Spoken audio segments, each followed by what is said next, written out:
Hello बच्चों, let us read this question. The question says, a ball of mass small m falls from a certain height on the pan of mass capital M, where m is greater than, yeah, it should be small m here. So, okay, m is greater than small m of a spring balance. The rigidity of the spring is K. Determine the displacement delta x of the point about which the pointer of the balance will oscillate, assuming that the collision of the ball with the pan are perfectly elastic. Okay, so the key concept of this question is spring force. Spring force. We know that according to the Hooke's law, जो spring force होता है is equals to k times delta x, जहाँ पे k spring constant होता है and delta x is the displacement of the spring. Okay, so question में given है कि that there is a pan of mass capital M जो कि एक spring balance से attached है. तो let us try to understand this with the help of a diagram. तो suppose that there is a wall here जिसके साथ हमने एक spring attach कर रखा है, something like this.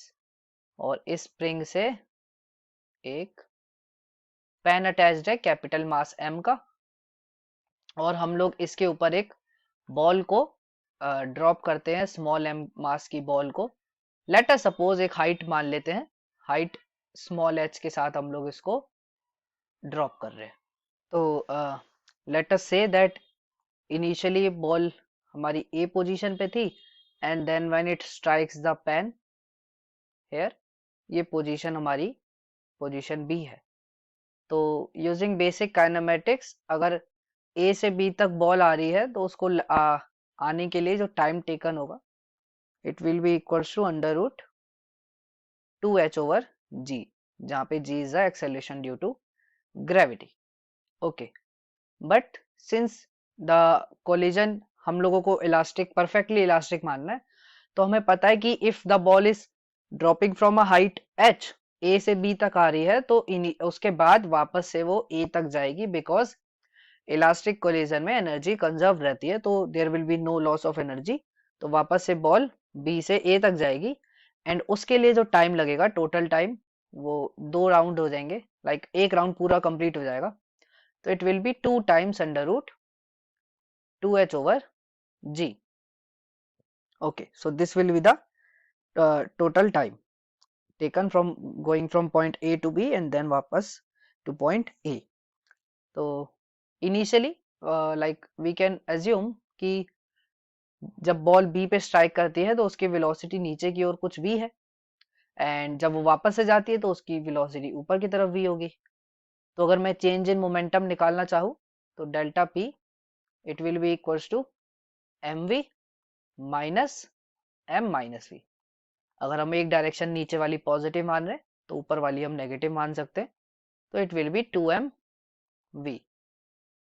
ऑल्सो हम v की वैल्यू भी निकाल सकते हैं, तो v will be equal to v square using equation of motion, u square plus 2gh. तो इसको रेस्ट से छोड़ा गया तो u तो 0 होगा, तो v की वैल्यू अंडर रूट 2gh आ जाएगी.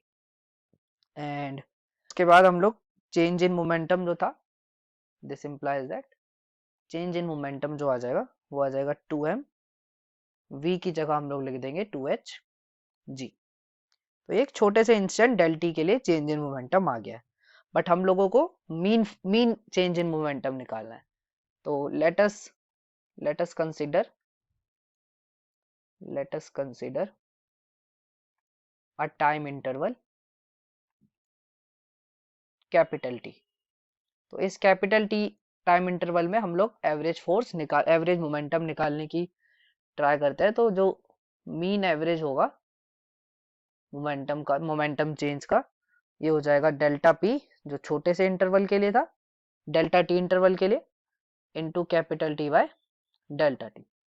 तो यहाँ पे सारी वैल्यू हम सब्स्टिट्यूट कर सकते हैं। तो delta P is 2m under root 2gh, T तो हमने एज्यूम कर रखा है, डेल्टा टी की वैल्यू हमने निकाली थी 2 अंडर रूट 2h ओवर जी। तो जब हम इसको सॉल्व करेंगे फर्दर, तो जो डेल्टा पी मीन आएगा हमारे पास, it will be equals to M G into T. तो ये हमारे पास चेंज इन मोमेंटम मीन वाला आ जाएगा। And from second law of motion, Newton second law of motion, जो फोर्स होता है वो change in momentum upon time होता है। तो जो मीन फोर्स होगा it will be delta P mean over time T, which means the mean force exerted by the ball during the collision on the spring force on the spring balance will be mg। And जो initially हमने discuss किया था, जो force होगा F mean which is equals to mg, it will be equals to k times delta x, जहाँ पे delta x displacement है जो हमें फाइंड आउट करना था। तो delta x will be equals to mg over k। So this is the final answer. Question में हमसे फाइनल पूछा था द displacement of the point about which the pointer of the balance will oscillate. So the final answer is the displacement is equals to mg by k. Hope you understood it well. Best of luck.